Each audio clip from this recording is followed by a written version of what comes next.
Throughout the 20th century and beyond, one name has consistently been linked to the world's most catastrophic events: the Bechtel family. Managing to mastermind a meteoric rise, all whilst lurking in the shadows, the journey of the Bechtels has been a colourful one, to say the least. Today, we will look at how one family has continually turned disaster into profit. From natural disasters to terrorism, their influence is never far away. So, as we delve into their involvement in some of the darkest moments in recent history, let us ask you this: how have they consistently turned adversity into gain? And what does their story reveal about the relationship between power, wealth, and catastrophe over the years? Over the years, the Bechtel family have managed to turn tragedy into personal triumph time and time again. But was that the plan all along? When cattle farmer Warren A. Bechtel emerged from the Kansas plains onto the Oklahoma Territory to construct railroads back in 1898, he simply couldn't have predicted just how much of an impact he would have on the world. From these humble origins, Bechtel oversaw the early days of an empire that would shape the world. Construction was his first hustle, but the family would later move into sectors such as mining, energy, and infrastructure. With two global conflicts in the early 20th century, Bechtel and his sons noticed an opportunity and positioned themselves accordingly. World War I saw a massive demand for infrastructure, and soon after, the United States and much of the world were suffering from the effects of the Great Depression. Not the Bechtel firm, though. The government welcomed them aboard as they sought experts to build the Hoover Dam, which could serve as a metaphor for American resilience. Despite Warren's sudden death in 1933, his sons carried on their father's impression of a leprechaun finding a pot of gold at the foot of every rainbow. And when World War II struck, they were again in a position to profit. Warren had made his vast fortune rebuilding areas of the western US after disasters such as the 1906 San Francisco earthquake. After suffering one of the most serious earthquakes in history, Alaska had to undergo the further ordeal of over 40 severe earth tremors. And the family wasn't about to sit back idly during the 1964 Alaskan earthquake, again providing their expertise for a vast profit. The Cold War brought yet more opportunity as the family advanced into nuclear projects, and as the oil crisis of the 70s unraveled, the energy crisis is killing them. About the 1973 oil embargo. World wars among big powers are quite possible to control dwindling oil supplies. That's right. Some view the Bechtels as audacious businessmen following the American dream, whilst others see them as nothing more than profiteers of death. Stay with us to decide where you stand on the Bechtels. No matter how bad things appeared, the Bechtels always came out on the other side smelling of roses. After World War I, Warren Bechtel's construction house was put to good use, as he positioned the family business front and center during Woodrow Wilson's drive towards prosperity. Highways and railways were built, and Bechtel was at it again a few years later with the construction of the Hoover Dam, leaving some to ponder if he had simultaneously found a four-leaf clover whilst witnessing a shooting star. But some were also beginning to whisper about how they always seemed to profit from disaster. During World War II, they secured a massive government contract for military construction and were also rumored to be involved in the Manhattan Project. Their role in the ever-changing world was becoming undeniable. They had an uncanny ability to intertwine their business with global power struggles, again evidenced by their foray into nuclear projects in the 60s and oil pipeline construction contracts in the 70s. All this solidified their status as masters of profit, even if that meant making money on the back of suffering. Their business dealings could have been more transparent, which gave birth to the idea that they knew a little more about the inner workings of various global conflicts than they cared to admit. But we've only just scratched the surface. Prepare to be mind-blown by the scale of their business dealings. Most people want absolutely nothing to do with war. The same cannot be said of the Bechtel family, however. Uncle Sam was there too, front and center in the family's bid to become disaster royalty. Time and time again, the Bechtels secured mammoth military contracts, building and rebuilding. Apparently, the Statue of Liberty herself watched on with jealousy, wondering when she, too, would get her Bechtel facelift.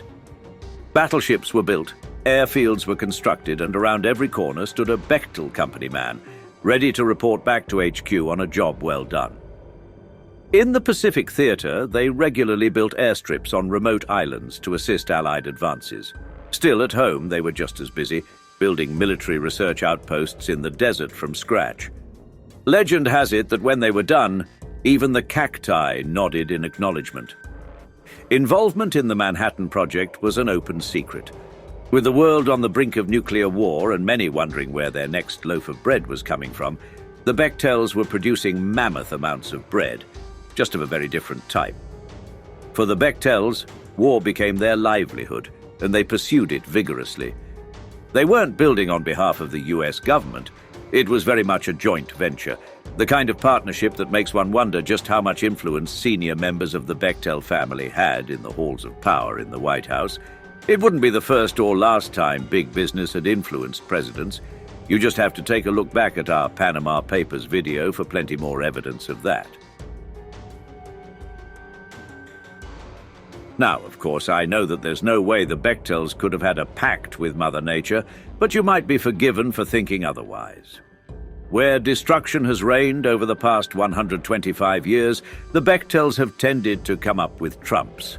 Their first real inkling of how much was to be made from natural disasters came in the wake of the 1906 San Francisco earthquake.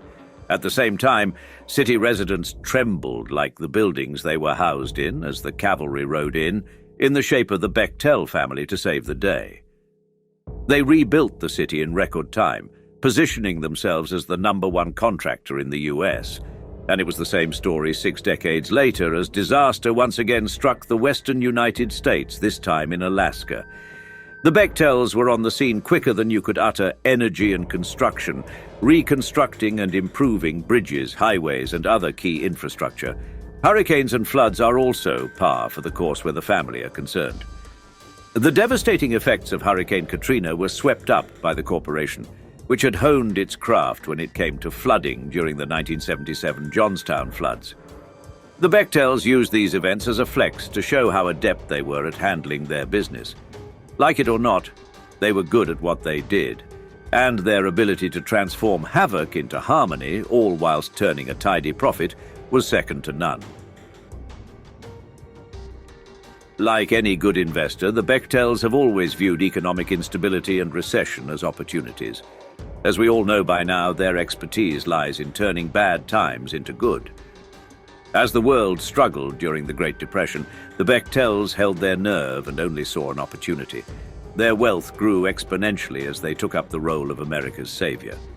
In 2000, they capitalized on a 40% water loss crisis in the Bolivian city of Cochabamba. After forming a consortium to take care of the problem, and with the town under considerable pressure from the World Bank, Bechtel and their partners were awarded the rights to privatize the water in Cochabamba. Bechtel execs responded by immediately increasing water rates by 35%, which had a significant impact on one of Latin America's poorest countries.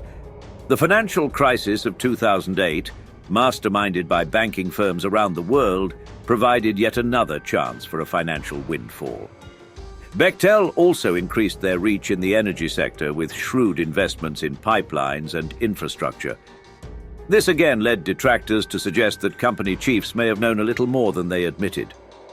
Economic turmoil has always been viewed favorably by the Bechtel family. As shady as it might appear to some, the fact that they are on hand to provide a service in the wake of disaster is essential. We would all be complaining if there was no one around to do the dirty work that Bechtel are so adept at doing. The Bechtels prefer to stay in the shadows for a reason. The more media attention they garner, the more their business practices come under the microscope. However, that doesn't mean that their ethics have not been discussed extensively. As far back as World War II, they were under intense scrutiny as their business became intrinsically linked with world-changing tech via the Manhattan Project. Commentators suggested private companies should not prosper from the misery of millions, but that, my friends, is the American dream. Even before that, they had achieved the title of disaster profiteers. The speed at which they managed to rebuild after various disasters led some to suggest they were actually planning for these events. I guess it's a fine line between being well prepared and gleefully entering a disaster zone to fill the company coffers. Publicly, the perception of the company falls somewhere between admiration and skepticism. Some believe they are problem solvers, while others condemn them for profiting from crises. It's a tricky one for sure, but I will let you decide on the Bechtel family, heroes or anti-heroes. The story of the Bechtels is a story quite like no other. We have unraveled a complex web of business dealings, opportunities, and the ever-changing world of global politics. We have highlighted their ability to profit from disaster, whilst being portrayed as a symbol of American resilience. However, we are left with one penetrating question. Are their actions justified, or do they tread a very morally questionable path? Whatever you may think of Warren A. Bechtel and subsequent generations of his family, one thing is for sure. They know how to turn tragedy into triumph. Where do you stand on the ethical dilemma that is the Bechtel family? Be sure to share your thoughts.